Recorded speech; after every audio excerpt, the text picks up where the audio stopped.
Okay, so we're back, and it's not been half an hour, it's been 2 hours. But I just wanted to quickly show you choose your glue for polystyrene.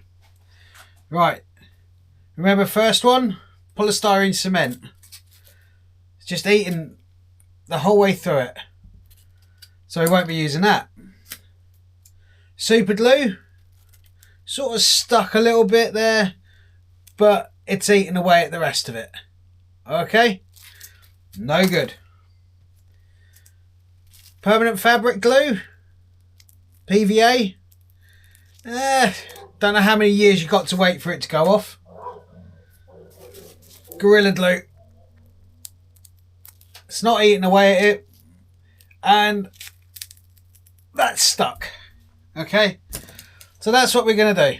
We're going to use Gorilla Glue. Let's get rid of all of these. Hope that helps.